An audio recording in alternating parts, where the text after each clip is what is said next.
안녕하세요. 글링크 미디어의 이기열입니다. 영상으로 처음 인사를 드립니다. 저는 앞으로 구글의 앱광고에 대해서 말씀을 드릴 것 같습니다. 잘 부탁드리겠습니다. 앱광고에 대해서 얼마나 알고 계시나요? 제가 주변에 한번 물어봤는데요. 어렵다, 복잡하다 하는 의견이 많았고요. 반대로 실제로 앱광고를 하신 분들은 쉽다, 편리하다, 효율적이다 라는 이야기를 하고 계셨습니다. 이처럼 앱광고에 대해서 모르시는 분들이 많기 때문에 저는 앱을 모르시거나 처음 준비를 하시는 분들을 기준으로 말씀을 나눠볼까 합니다. 그 첫 번째 시간으로 앱광고가 무엇인지, 그 중에서 구글의 앱광고는 어떤 특징이 있고 왜 하면 좋은지에 대해서 말씀을 드려보도록 하겠습니다. 구글의 앱광고는 과거에는 UAC라는 이름으로 불렸고요. 현재는 AC라는 이름으로 업데이트가 되었습니다. 그럼 구글의 앱광고는 과연 누가 하면 좋을까요? 앱광고의 목적부터 알면 좋을 것 같은데요. 앱광고의 목적은 신규 앱을 활성화시키거나 기존에 설치된 앱을 다시 한번 활성화시키는데 그 목적이 있습니다. 신규 앱을 만들었는데 아무도 사용하지 않는다거나, 아니면 내가 열심히 노력을 하고 투자도 해서 앱을 만들었는데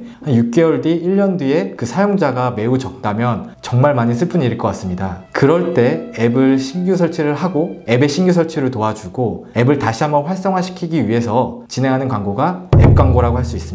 그럼 구글 앱광고, AC 광고의 특징에 대해서 알아보도록 하겠습니다. 그 첫 번째 특징으로는 구글에서 앱광고를 하기 위해선 AC 광고밖에 없습니다. 일반적으로 광고를 진행한다고 했을 때 목표는 여러 가지가 있을 수 있을 것 같습니다. 전환이 될 수도 있을 거고, 신규 트래픽 목적이 될 수도 있는 거고, 유튜브의 경우에는 조회를 목적으로 진행할 수도 있겠죠. 그거에 맞춰서 디스플레이라든지 유튜브라든지 검색이라든지 구글의 여러 매체를 선택해서 진행을 하면 좋은데요. 하지만 앱 활성화를 목적으로 진행을 하신다면 오직 AC 광고밖에 없습니다. 두 번째 특징으로는 구글 머신러닝을 통한 자동화에 있습니다. 특히나 광고에서 중요하게 생각하는 노출 지면이라든지 타겟팅적인 부분을 구글 머신러닝을 통해 알아서 해주는 부분이 매우 큰 특징이라고 할 수 있습니다. 노출 지면이라고 하면 구글 플레이, 구글 사이트, 구글 디스플레이 지면, 그리고 유튜브까지 구글이 가지고 있는 모든 네트워크에 AC 광고는 노출이 된다고 보시면 됩니다. 타겟팅의 경우 머신러닝을 통해 성별, 나이 등 100가지가 넘는 시그널을 조합해서 3억 가지의 유형을 나누고 그 유형 중에서 전환이 가장 많을 것 같은 유형에게 광고를 보여주는 방식으로 타겟팅을 설정해주고 있습니다. 해서 가장 효율이 좋은 지면, 효율이 좋은 타겟팅을 지속적으로 최적화하면서 운영을 하는 방식이라고 생각하시면 좋을 것 같습니다. 이렇게 머신러닝이 노출 지면과 타겟팅을 지정해 주기 때문에 운영하는 사람 입장으로는 5가지만 신경 쓰면 됩니다. 광고 소재, 타겟 지역, 목표 전환, 예산, 입찰가, 이 5가지만 신경 써서 운영을 하면 됩니다. 여기서 세 번째 특징이 있습니다. 바로 다양한 소재의 활용인데요. AC 광고에서는 소재가 매우 중요한 부분을 차지하고 있습니다. 소재의 경우 텍스트 20개, 이미지 20개, 동영상 20개, HTML 20개가 등록이 되고요. 등록된 소재가 광고 포맷에 맞춰서 자동화된 방식으로 믹스가 돼서 최적의 지면에 광고가 나간다고 보시면 좋을 것 같습니다. 이렇기 때문에 광고 소재는 매우 중요한 부분을 차지하고 있습니다. 여기서 한 가지 궁금증이 있을 수 있을 것 같습니다. 그럼 일반적인 유튜브나 디스플레이 광고와 AC 광고의 차이점이 무엇일까? 그리고 어떻게 구분할 수 있을까? 가장 좋은 방법은 랜딩에서 확인하는 방법입니다. 유튜브 광고랑 비교를 해보도록 하겠습니다. 유튜브 광고를 진행한다고 했을 때 랜딩을 여러 가지로 진행할 수 있을 것 같은데요. 첫 번째로는 해당 영상의 채널을 할 수도 있고, 두 번째로는 다른 영상을 할 수도 있을 거고, 아니면 특정 광고주 사이트라든지 SNS 채널로도 랜딩이 가능합니다. 하지만 앱광고의 랜딩은 그 목적에 맞춰서 앱을 설치하게끔 유도하는 방식이거나 앱을 활성화시키는 목적으로밖에 진행이 되지 않습니다. 그래서 랜딩을 보면 해당 광고가 유튜브 광고인지 AC 광고인지 확인할 수 있습니다. 이렇게 구글 AC 광고의 특징에 대해서 이야기 나눠보았는데요. 그럼 왜 많은 매체들 중에 구글의 앱 광고가 좋은 점에 대해서도 말씀을 드려야 될 것 같습니다.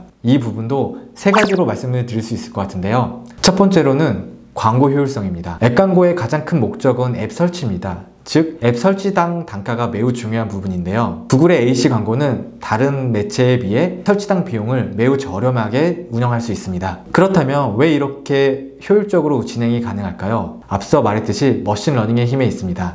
머신러닝이 데이터 기반으로 운영이 되기 때문에 효율이 좋은 노출 지면과 타겟팅을 찾아주기 때문에 사람이 추측으로 하는 것보다 훨씬 더 효율적으로 집행이 가능한 부분이 있습니다. 두 번째로는 방대한 노출 지면에 있을 것 같습니다. 구글이 가지고 있는 마켓, 구글 사이트, 네트워크 지면, 유튜브 등의 AC 광고는 적재적소에 노출이 됩니다. 적재적소에 노출이 되면서 효율이 좋은 지면을 자동으로 타겟팅하기 때문에 우리는 굳이 특정 매체를 진행하지 않고서라도 가장 효율적인 광고 집행이 가능한 부분인 거죠. 특히나 소재가 없는 경우에도 텍스트만으로도 집행이 가능하기 때문에 이미지나 동영상이 없는 경우에도 광고 집행이 가능합니다. 다만 이미지와 영상이 없을 경우에는 노출이 되지만 제약은 있을 수 있다는 점만 명심하면 좋을 것 같습니다. 마지막으로는 업무 효율성에 있습니다. 일반적으로 디스플레이 네트워크 지면에 광고를 한다든지 유튜브 광고를 진행하게 된다면 각각 캠페인을 설정을 해야 되는데요. 구글의 AC 광고를 집행하게 되면 구분 없이 한 번의 세팅으로 디스플레이 네트워크 지면이라든지